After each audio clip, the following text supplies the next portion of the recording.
नमो भगवते वासुदेवाय। प्रेम से बोलिए सियावर रामचंद्र की जय। प्यारे भक्तों, आज आप सभी श्रवण करेंगे पौष मास कथा अध्याय 3। प्यारे भक्तों, आज 17 दिसंबर 2024 द्वितीया तिथि है। दोपहर 10:56 के बाद से यह तृतीया तिथि हो जाएगी। आज दिन है मंगलवार और मंगलवार का दिन हनुमान जी और माँ चंडी को समर्पित है। मंगलवार के व्रत करने से हनुमान जी की विशेष कृपा मिलती है। इस व्रत से सभी मनोकामनाएं पूरी होती है। इस व्रत से भूत प्रेत और नकारात्मक शक्तियों से छुटकारा मिलता है। इस व्रत से जीवन में शक्ति और सफलता मिलती है। करियर और कारोबार में मन मुताबिक सफलता मिलती है तथा इस व्रत को करने से सौभाग्यशाली संतान की प्राप्ति होती है। साथ ही मंगल ग्रह से जुड़े सभी दोष समाप्त हो जाते हैं। हर मनोकामना पूर्ण हो जाती है। तो आइए प्यारे भक्तों, कथा की शुभ आरंभ करने से पहले हम श्रवण करते हैं गणेश भगवान की एक छोटी सी कथा और फिर श्रवण करेंगे मंगलवार व्रत कथा। फिर आगे सुनेंगे पौष मास कथा अध्याय 3। हे भगवान जी, आपकी कथा कहने वाले, सुनने वाले, हुक्कार भरने वाले सभी भक्तों की हर मनोकामना को पूर्ण करें।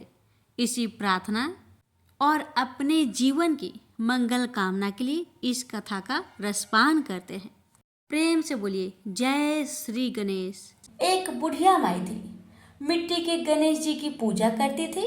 रोज बनाए रोज गल जाए। एक सेठ का मकान बन रहा था। वो बोली, पत्थर का गणेश बना दो।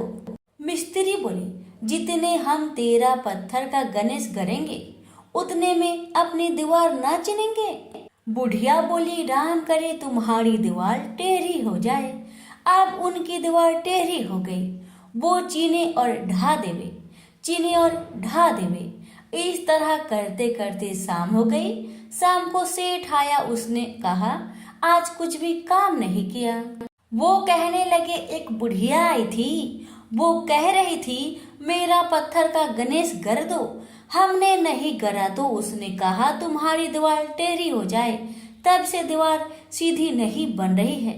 बनाते हैं और ढा देते हैं। सेठ ने बुढ़िया को बुलवाई। सेठ ने कहा, हम तेरा सोने का गणेश गढ़ देंगे, हमारी दीवार सीधी कर दो। सेठ ने बुढ़िया को सोने का गणेश गढ़ दिया। सेठ की दीवार सीधी हो गई। जैसे सेठ की दीवार सीधी की वैसे सबकी करना। कहानी कहने वाले, सुनने वाले, हुक्कार भरने वाले सभी पर अपनी कृपा सदा बनाए रखना। प्रेम से बोलिए गजानंद भगवान की जय। मंगलवार व्रत कथा। बहुत समय पहले की बात है। किसी गांव में एक बुढ़िया रहती थी। वह मंगल देव को अपना इष्ट मानती थी। मंगलवार के दिन वह ना तो घर लिपती थी और ना ही धरती खोदा करती थी। हर मंगलवार को वह मंगल देव का व्रत रखती थी। उसका एक पुत्र था जो मंगलवार के दिन ही पैदा हुआ था, इसलिए वह उसे मांगे लिया कहकर पुकारा करती थी। बुढ़िया की श्रद्धा देखकर स्वयं मंगल देव ने उसकी परीक्षा लेने की ठानी और साधु का भेष बनाकर उसके घर मंगलवार के दिन ही पहुंच गए। वह बुढ़िया से बोले कि मुझे भोजन बनाना है, तू थोड़ी सी धरती लीप दे तो मैं भोजन बना लूं। बुढ़िया ने कहा कि महाराज, मैं मंगलवार की व्रती हूँ, मैं आज के दिन धरती नहीं लिपती। मैं जल का छिड़काव कर देती हूँ, आप उस पर भोजन बना ले। उसकी बात सुन साधु ने हठ पकड़ ली कि मैं तो लिपी हुई धरती पर ही भोजन बनाता हूँ। बुढ़िया ने भी रट पकड़ ली कि आज तो धरती ना लिप सकूंगी। इसके अलावा आप जो भी करने को कहेंगे मैं करूँगी। उसकी बात सुन साधु ने वचन लिया कि धरती लिपने के अलावा जो कहूँ करना पड़ेगा। बुढ़िया ने 3 बार वचन दे दिया। अब साधु ने कहा कि अपने बेटे को बुला दे, मैं उसकी पीठ पर अंगीठी जलाकर खाना बना लूंगा। साधु की बात सुनकर बुढ़िया के होश उड़ गए, पर वह मंगल देव को साक्षी मानकर वचन दे चुकी थी। उसने मंगल देव का स्मरण कर अपने बेटे को बुलाकर साधु के पास भेज दिया। साधु ने कहा कि माँ, तू ही अपने बेटे को लेटा और अंगूठी सुलाग दे। बुढ़िया ने मंगल देव का स्मरण करते हुए बेटे को अवधार लिटाकर अंगूठी जला दी और साधु महाराज को बोलकर अपना काम करने लगी। जब साधु महाराज का खाना बन गया तब उन्होंने बुढ़िया को आवाज दी और कहा कि अपने बेटे को बुला दे, वो भी भोग ले लेगा। बुढ़िया ने हैरान होकर कहा कि महाराज, अभी तो आपने उसकी पीठ पर खाना बनाया है, अब वह कहाँ से आएगा? आप कृपया भोजन ग्रहण करें और जहाँ जाना हो जाए, मुझे और दुखी ना करे। साधु ने हठ पकड़ ली कि अपने बेटे को आवाज दे। साधु की बात सुन बुढ़िया ने जैसे ही कहा, मांग लिया, ओ मांग लिया, उसका बेटा दौड़ता हुआ आ गया। बेटे को देखकर बुढ़िया चकित रह गई। तब साधु महाराज ने कहा, माँ, तेरा व्रत सफल हो गया। तेरी अपने इष्ट देव में अटल श्रद्धा है, इसलिए आज के बाद वे हर तरह से तेरी रक्षा करेंगे। तुझे कभी भी कोई कष्ट ना होगा। मंगलवार का व्रत सभी प्रकार के सुख प्राप्त करने, रक्त विकार दूर करने, राज्य सम्मान पाने और पुत्र प्राप्ति के लिए किया जाता है। इस व्रत को रखने से मनुष्य के समस्त पाप नष्ट हो जाते हैं। यह व्रत 21 सप्ताह तक किया जाना चाहिए। व्रत के दौरान गेहूं और गुड़ से बने आहार ही ग्रहण किए जाने चाहिए। भोजन दिन या रात में केवल एक बार ही किया जाना चाहिए। इस व्रत के अंत में हनुमान जी की पूजा करनी चाहिए। पूजा के समय लाल रंग के वस्त्र पहने और हनुमान जी को लाल रंग के फूल ही चढ़ाए। पूजा के बाद मंगलवार व्रत की कथा सुननी चाहिए और अंत में हनुमान जी की आरती करनी चाहिए। इस तरह विधि पूर्वक और पूरी श्रद्धा से व्रत किए जाने पर मंगल देव प्रसन्न होते हैं और भक्त पर अपनी कृपा बरसाते हैं। प्रेम से बोलिए सिया रामचंद्र की जय, पवन पुत्र हनुमान की जय। प्यारे भक्तों, अब आप सभी श्रवण करें पौष मास कथा अध्याय 3 और इस अध्याय में श्रवण करेंगे श्री रामायण की कथा, काल केतु का कपट जाल की कथा। प्रेम से बोलिए सियावर रामचंद्र की जय। हे भगवान, आपकी कथा कहने वाले, सुनने वाले, हुक्कार भरने वाले सभी भक्तों पर अपनी कृपा सदा सर्वदा बनाए रखे, सभी की कष्टों को दूर करे, सभी को मनवांछित फल प्रदान करे। जय सीताराम। कथा इस प्रकार है कि कई देश में सत्यकेतु नाम के एक प्रतापी नरेश राज करते थे। उनके 2 बलवान धर्मध्वज और पितृभक्त पुत्र थे। बड़े पुत्र का नाम प्रताप भानु और छोटे पुत्र का नाम अमीर मर्दन था। सत्यकेतु में उनके नाम के अनुसार ही सत्य आचरण था और उनकी प्रजा अपने अपने धर्म व कर्तव्य में लीन रहती थी। प्रजा वत्सल सत्यकेतु न्यायी व धर्मशील राजा थे और अपने पुत्र को भी उन्होंने ही यही शिक्षा दी थी। वृद्ध अवस्था होने पर राजा सत्यकेतु ने बड़े पुत्र प्रभात भानु को राज्यभार सौंपा और वनप्रस्थ ग्रहण किया। प्रताप भानु ने बड़ी कुशलता से राज्य का दायित्व संभाला और क्षत्रिय धर्म में जो भी प्रचलित पद पे थे सब संपन्न करते हुए अपने राज्य का विस्तार किया। अनेक राजा तो संधि करके कर देने लगे, लेकिन जिसने हठ की उसे बलपूर्वक प्रताप भानु ने पदच्युत कर दिया और वह देश छोड़कर भाग गया। ऐसे ही एक कालकेतु नाम का काकतीय राजा था जो तंत्र मंत्र छल कपट आदि में निपुण था। उसी के जैसा एक और पदच्युत राजा नीलमणि था जो एक विभिन्न वन में मुनि रूप में रहता था। शत्रु का शत्रु मित्र होता है। इसके आधार पर दोनों में मित्रता हो गई थी और दोनों प्राय अपने संयुक्त शत्रु से प्रतिशोध लेने की योजनाएं भी बनाते रहते थे। इधर राजा प्रताप भानु अपने भाई अरिमर्दन के साथ प्रजा पालन में मनोयोग से व्यस्त था। राज्य में चारों ओर सुख और समृद्धि थी। राजा प्रजा प्रिय था और प्रजा भी अपने राजा का सम्मान करती व उसके दीर्घ आयु होने की प्रार्थना करती थी। इस प्रकार शांतिपूर्वक राज्य का संचालन हो रहा था। एक दिन राजा प्रताप भानु अखेट के लिए सेना सहित वन खंडों की ओर चला आया। यह कई दिन का अखेट अभियान था जो राजा यदा कदा अपने मनोरंजन के लिए आयोजित किया करता था। इसके वन्य जातिया की भी कुशल क्षेम का पता चल जाता था और अखेट दल का अभ्यास भी हो जाता था। काल केतु को भी यह समाचार मिल गया था कि शत्रु अखेट अभियान पर आ गया, अतः उसने नीलमणि के साथ मिलकर उससे बदला लेने की योजना बना ली थी। एक सुबह काल केतु ने अपनी कपट विद्या से मृग का रूप धारण किया और राजा के सामने से कुलाचे भरता हुआ भाग लिया।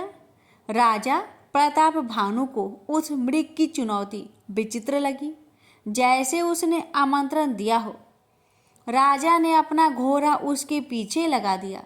घने वृक्षों के बीच वह मृग कभी दिखाई देता और कभी ओझल हो जाता, फिर ठहरकर ऐसे घूमता मानो कह रहा हो कि आओ मेरा आखेट करो।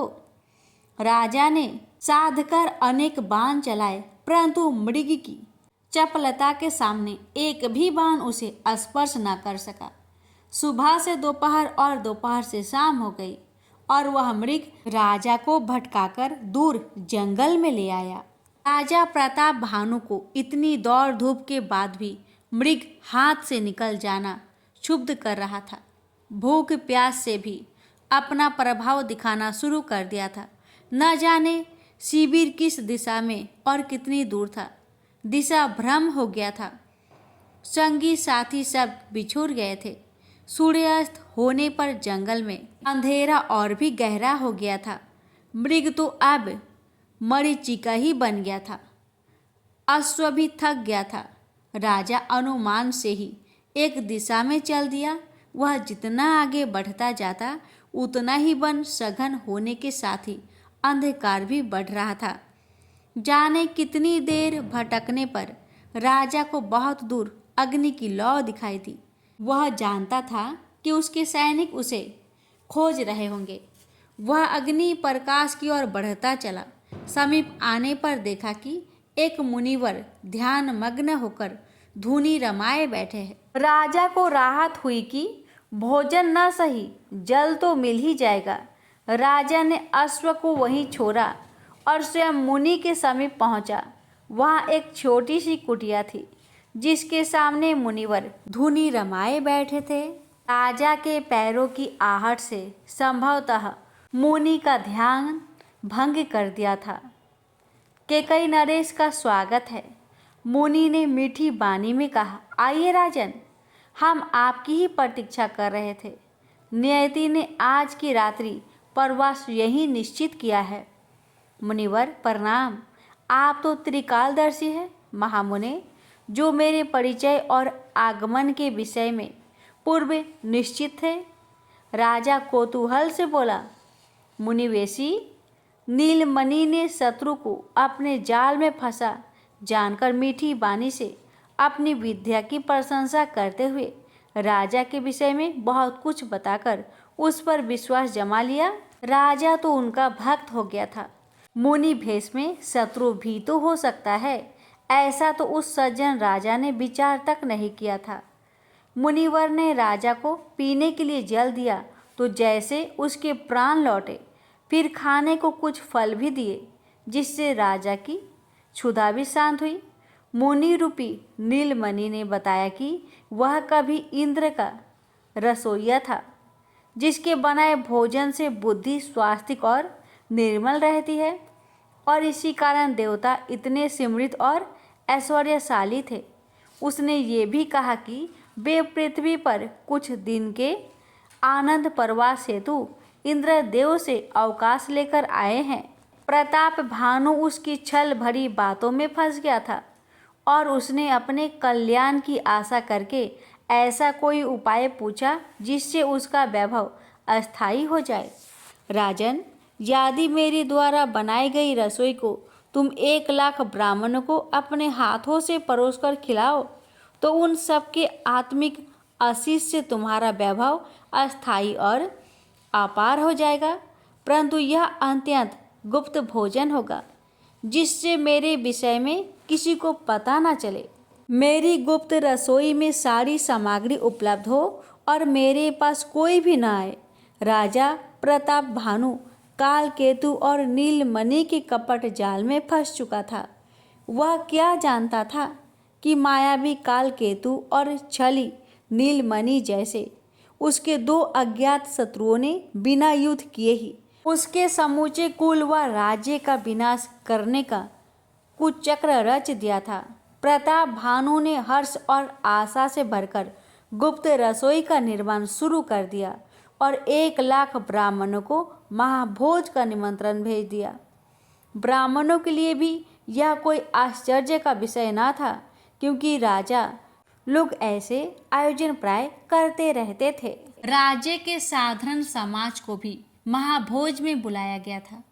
ब्राह्मणों का भोजन गुप्त रसोई में पकाने कपटी मुनि और उसका सहायक काल केतु पहुंच गए थे और इसका पता केवल राजा को ही था। निश्चित दिवस को 1,00,000 ब्राह्मण राजधानी में आ गए। उनकी भोज की अलग व्यवस्था थी। भोजन भी तैयार था।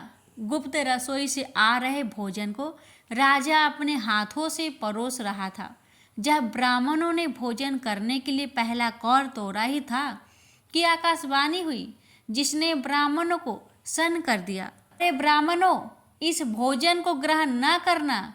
इसमें पशुओं का मांस पकाया गया है जो तुम्हारे धर्म को भ्रष्ट कर देगा। मेरी बात की सत्यता परख लेना। ब्राह्मण समाज कुपित हो उठा। सभी ने सोचा दुष्ट राजा ने सामूहिक रूप से उनके धर्म को भ्रष्ट करने का ऐसा षड्यंत्र रचा। उन्होंने क्रोध में भरकर राजा को कुल सहित राक्षस हो जाने का श्राप दे डाला। राजा प्रताप भानु सिर पकड़कर बैठ गया। उसने तो कोई अपराध ही नहीं किया था। वह भोजन तो गुप्त रसोई में इंद्र की कथित रसोई ने बनाया था। अवश्य वह षड्यंत्र का शिकार हो गया था, पर किसे अपनी सफाई देता। वास्तविक अपराधी तो अब गुप्त रसोई में क्यों ठहरे होंगे। हाय विधाता, वह इतना उदार और विवेकहीन क्यों हो गया जो अपने शत्रु को न पहचान सका और न अंत तक उसका षड्यंत्र का भाप सका। उसे कठोर दंड मिल गया था। बिना अपराध किए ही उसने कुल के विनाश का सम्मान कर दिया था। उसी समय दूसरी आकाशवाणी भी हुई जिसने ब्राह्मणों के श्राप को बिना विचारे दिया हुआ श्राप बताकर राजा के निर्दोष होने की बात कही तो ब्राह्मण भी अकुला उठे। परंतु अब क्या हो सकता था। ऐसे सामूहिक श्राप का तो कोई उपाय भी ना था। यह सब होनी का खेल था जिसे कोई टाल नहीं सकता। विद्वान ब्राह्मणों ने राजा को होनी की प्रभुता के विषय में अनेकानेक उदाहरण देके सत्वना दी, लेकिन श्राप का प्रभाव अगले ही क्षण से दिखाई देने लगा था। भीषण चक्रवात और जल वृष्टि से राज्य जैसे प्राकृतिक कोप का सामना कर रहा था। धीरे धीरे सब नष्ट होने लगा। राजा प्रताप भानु ही श्राप के प्रभाव से त्रेता युग में रावण के रूप में और उनका अनुज अरिमर्दन मनोहर कुंभकर्ण के रूप में जन्मे। प्रेम से बोलिए सियावर रामचंद्र की जय। एक बार भगवान नारायण बैकुंठ लोक में सोए हुए थे। उन्होंने सपने में देखा कि करोड़ों चंद्रमाओं की कांति वाले त्रिशूल डमरूधारी स्वर्ण भरण भूषित सूर्येंद्र बंदित सिद्धि सेवित त्रिलोचन भगवान शिव प्रेम और आनंदातिरिक्त से उन्मत्त होकर उनके सामने नृत्य कर रहे हैं। उन्हें देखकर भगवान विष्णु हर्ष से गदगद हो उठे और अचानक उठकर बैठ गए। कुछ देर तक ध्यानस्थ बैठे रहे। उन्हें इस प्रकार बैठे देखकर श्री लक्ष्मी जी पूछने लगी, भगवान आपके इस प्रकार अचानक निद्रा से उठकर बैठने का क्या कारण है? भगवान ने कुछ देर तक उनके इस प्रश्न का कोई उत्तर नहीं दिया और आनंद में निमग्न चुपचाप बैठे रहे। कुछ देर बाद हर्षित होते हुए बोले, देवी मैंने अभी स्वप्न में भगवान श्री महेश्वर का दर्शन किया है। उनकी छवि ऐसी अपूर्व, आनंदमयी एवं मनोहर थी कि देखते ही बनती थी। मालूम होता है कि शंकर ने मुझे स्मरण किया है। अहो भाग्य, चलो कैलाश में चलकर हम लोग महादेव के दर्शन करें। ऐसा विचार कर दोनों कैलाश की ओर चल दिए। भगवान शिव के दर्शन के लिए कैलाश मार्ग पर आधी दूर गए होंगे कि देखते हैं भगवान शंकर स्वयं गिरिजा के साथ उनकी ओर चले आ रहे हैं। अब भगवान के आनंद का तो ठिकाना ही नहीं रहा, मानो घर बैठे निधि मिल गई। पास आते ही दोनों परस्पर बड़े प्रेम से मिले। ऐसा लगा मानो प्रेम और आनंद का समुद्र उमड़ पड़ा। एक दूसरे को देखकर दोनों ने नेत्रों से आनंद आंसू बहने लगे और शरीर पुलकायमान हो गया। दोनों ही एक दूसरे से लिपटे हुए कुछ देर मुखबख्त खड़े रहे। प्रश्नोत्तर होने पर मालूम हुआ कि शंकर जी को भी रात्रि में इसी प्रकार का सपना हुआ कि मानो विष्णु भगवान को वे उसी रूप में देख रहे हैं जिस रूप में अब उनके सामने खड़े थे। दोनों के स्वप्न का वृत्तांत से अवगत होने के बाद दोनों एक दूसरे को अपने निवास ले जाने का आग्रह करने लगे। नारायण ने कहा कि बैकुंठ चलो और भोलेनाथ कहने लगे कि कैलाश की ओर प्रस्थान किया जाए। दोनों के आग्रह में इतना अलौकिक प्रेम था कि यह निर्णय करना कठिन हो गया कि कहाँ चला जाए। इतने में ही क्या देखते हैं कि बीना बजाते हरिगुण गाते नारद जी कहीं से आ निकले। बस फिर क्या था, लगे दोनों उनसे निर्णय कराने कि कहाँ चला जाए। बेचारे नारद जी तो स्वयं परेशान थे उस अलौकिक मिलन को देखकर। वे तो स्वयं अपनी शुद्ध बुद्ध भूल गए और लगे मस्त होकर दोनों का गुणगान करने। अब निर्णय कौन करे? अंत में यह तय हुआ कि भगवती उमा जो कह दे वही ठीक है। भगवती उमा पहले तो कुछ देर चुप रही। अंत में वे दोनों की ओर मुख करते हुए बोली, हे नाथ, हे नारायण, आप लोग के निश्चल अनन्य एवं अलौकिक प्रेम को देखकर तो यही समझ आता है कि आपके निवास अलग अलग नहीं है। जो कैलाश है वही बैकुंठ है और जो बैकुंठ है वही कैलाश है। केवल नाम में ही भेद है। यही नहीं, मुझे तो ऐसा प्रतीत होता है कि आपकी आत्मा भी एक ही है, केवल शरीर देखने में दो है। और तो और मुझे तो स्पष्ट लग रहा है कि आपकी भार्याएं भी एक ही हैं। जो मैं हूँ वही लक्ष्मी है और जो लक्ष्मी है वही मैं हूँ। केवल इतना ही नहीं, मेरी तो अब यह दृढ़ धारणा हो गई है कि आप लोगों में से एक के प्रति जो देश करता है वह मानो दूसरे के प्रति ही करता है। एक की जो पूजा करता है वह मानो दूसरे की भी पूजा करता है। मैं तो तय समझती हूँ कि आप दोनों में जो भेद मानता है उसका चिरकाल तक घोर पतन होता है। मैं देखती हूँ कि आप मुझे इस प्रसंग में अपना मध्य स्थल बनाकर मानो मेरी प्रवचना कर रहे हैं, मुझे असमंजस में डाल रहे हैं, मुझे भुला रहे हैं। अब मेरी यह प्रार्थना है कि आप लोग दोनों ही अपने अपने लोक को पधारिए। श्री विष्णु यह समझे कि हम शिव रूप में बैकुंठ जा रहे हैं और महेश्वर यह माने कि हम विष्णु रूप में कैलाश गमन कर रहे हैं। इस उत्तर को सुनकर दोनों परम प्रसन्न हुए और भगवती उमा की प्रशंसा करते हुए दोनों ने एक दूसरे को प्रणाम किया और अत्यंत हर्षित होकर अपने अपने लोक को प्रस्थान किया। लौटकर जब श्री विष्णु बैकुंठ पहुँचे तो श्री लक्ष्मी जी ने उनसे प्रश्न किया, हे प्रभु, आपको सबसे अधिक प्रिय कौन है? भगवान बोले, प्रिय, मेरी प्रियतम केवल श्री शंकर है। देहधारियों को अपने देह की भांति वे मुझे अकारण ही प्रिय है। एक बार मैं और श्री शंकर दोनों पृथ्वी पर घूमने निकले। मैं अपने प्रियतम की खोज में इस आशय से निकला कि मेरी ही तरह जो अपने प्रियतम की खोज में देश देशांतर में भटक रहा होगा, वही मुझे अकारण प्रिय होगा।